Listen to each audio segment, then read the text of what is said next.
not successful. For Alexander Graham Bell, the art of communication was destined to be fulfilled on the earthly plane. Now Mr. and Mrs. Bell were frightened. Left with only one son, and he himself prone to illness, they decided to leave Great Britain for a land with a healthier climate.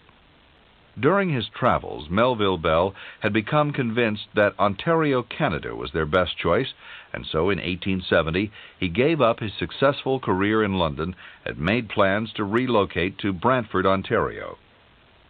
Alexander Bell, then 23, had no desire to move to Canada.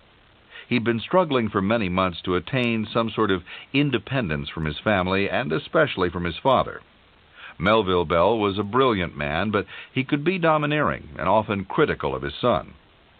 Alexander announced he was staying behind in London to pursue his own work. But when he saw the despair on his parents' faces, he relented.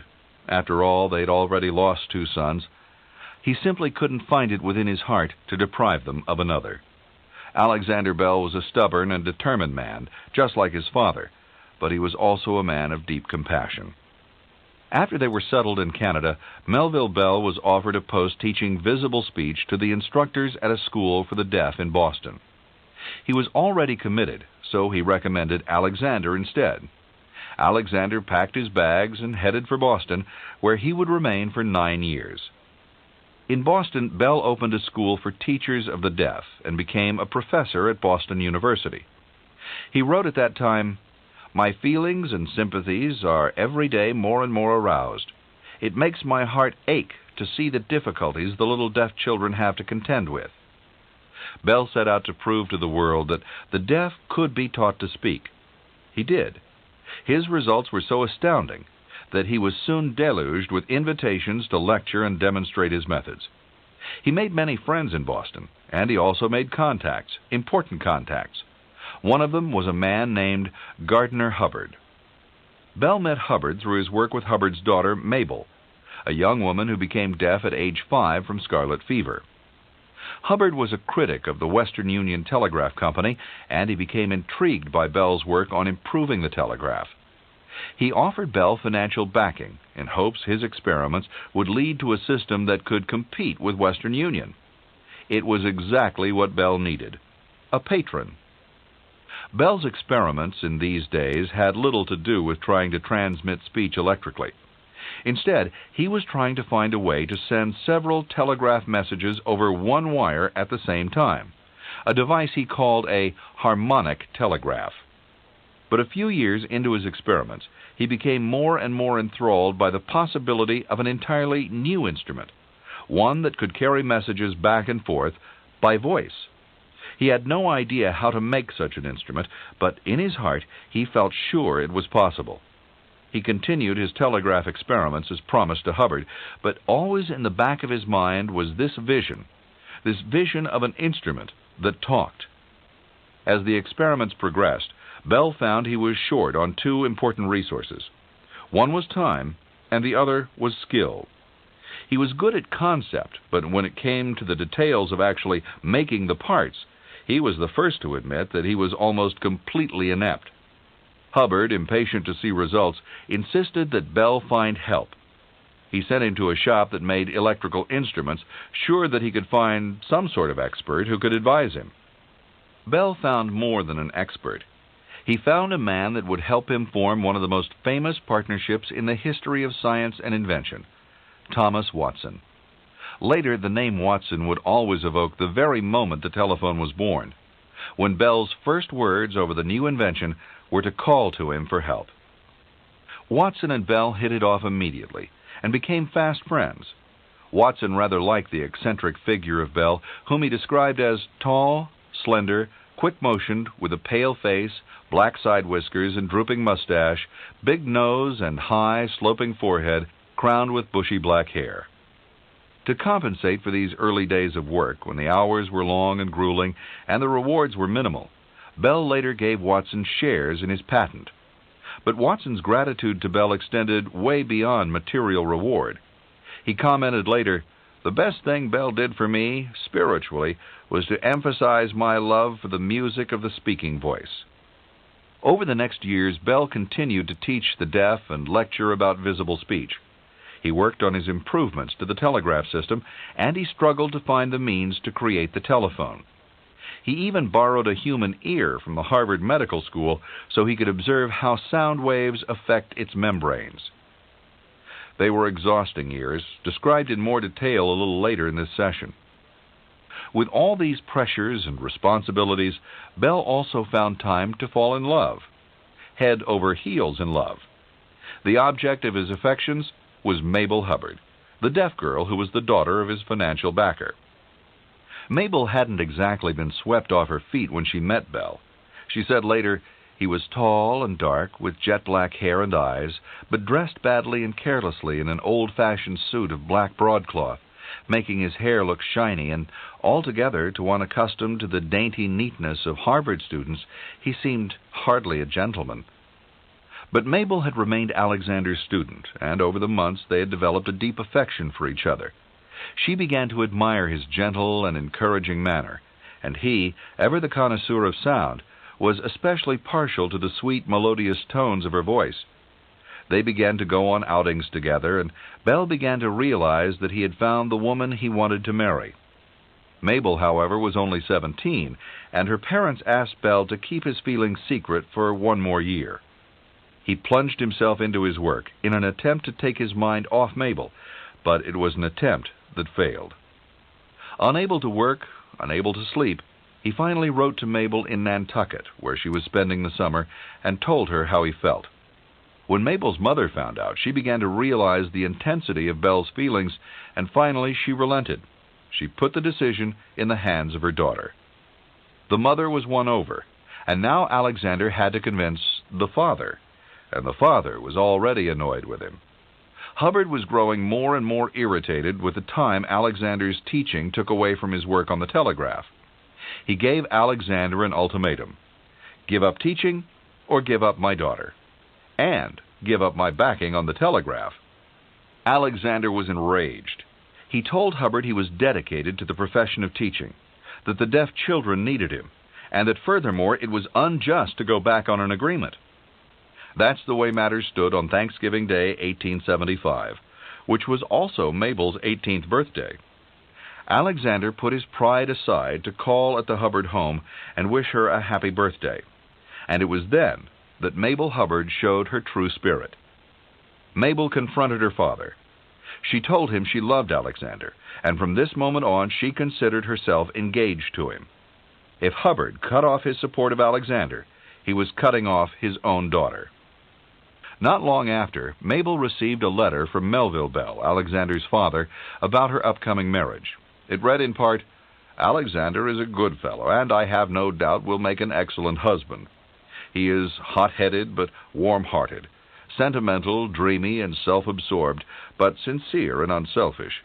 He is ambitious to a fault, and is apt to let enthusiasm run away with his judgment." All in all, Mabel Hubbard felt she was getting a good deal. The engagement became official. The work on the telegraph was completed. It did what it was supposed to do, but there were frequent breakdowns in the system, and it soon became clear it wasn't commercially viable. Bell and Watson now focused their full attention on using the principles of the harmonic telegraph to complete work on the telephone.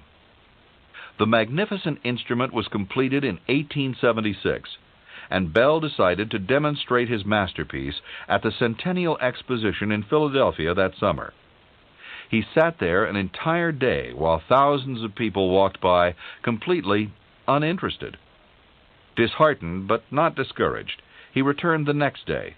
Again, no one was interested. Finally, at the end of the day, the Emperor of Brazil strolled in, his retinue behind him, and the strangely shaped instrument with the many wires caught his royal eye. The Emperor asked for a demonstration, and was delighted by what he heard. Then he left. Months passed, and Bell couldn't seem to convince anybody that his telephone was more than just a novelty. Bell and Hubbard even offered Western Union full rights to the telephone for only $100,000, so desperate had they become for cash. The president of Western Union rejected the offer, saying he saw no reason to waste money on a passing fad. Finally, Bell came up with his own plan. He would give demonstrations of it everywhere he could until somebody, somewhere, realized its potential. Bell launched his own publicity campaign, inviting journalists, scientists, investors, and business leaders to every demonstration. At last, the idea caught fire.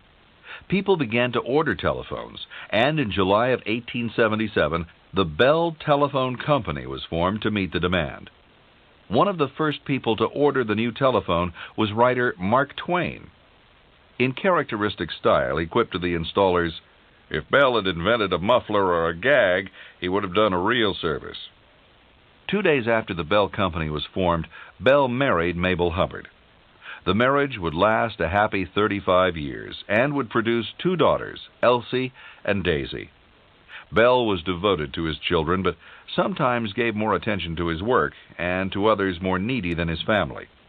The children and Mabel occasionally made mild complaints about the time he spent away from them, and at such times he'd admit his error, apologize for his selfishness, and try to reform. For their honeymoon, the Bells traveled to Niagara Falls and then on to England to introduce the telephone to his native continent. They returned home the following year and moved to Washington, D.C. Bell didn't take an active role in the telephone business, but he had no choice but to take an active role in the courts. After the telephone became successful, there were endless lawsuits, as many as 600, filed by people who said they'd invented the instrument first. The most serious complaint was from inventor Elisha Gray, who'd been working on the same idea simultaneously to and independent of Bell. His suit, and several others, made it all the way to the Supreme Court. In every case, Bell won. There were still refinements to be made on the telephone, and Bell worked on those and other inventions in his lab late at night, sometimes after a full day of teaching. He often worked through the night altogether and then slept through the mornings. Late-night hours were a habit with Bell throughout his life. This was a constant frustration to Mabel, who felt Bell's schedule made him tired and nervous. She tried to get him to switch to more normal hours, but he resisted, saying his best ideas came to him late at night. Eventually, Mabel accepted that she would never change him. She once told him she was going to paint his portrait, and when she did, it was a picture of a white owl. The telephone had been a product of Bell's youthful genius. He lived 45 more years after it was invented, and although those years produced nothing as famous, they were productive and energetic years. Bell dedicated the second half of his life primarily to the service of the deaf. He had made himself useful to those who could hear. Now he would make himself useful to those who could not. When he was 33, Bell received an honorary award from the French government of 50,000 francs. He promptly put the money into the establishment of the Volta Laboratory for Research, Invention, and Work for the Deaf. In that lab, he developed the method of making phonograph records on wax discs. Proceeds from this work, too, were channeled into work for the deaf, this time by establishing the Volta Bureau, which today is an international information center for education of the deaf. The groundbreaking ceremonies of the Volta Bureau were attended by Bell's 13-year-old prodigy, Helen Keller.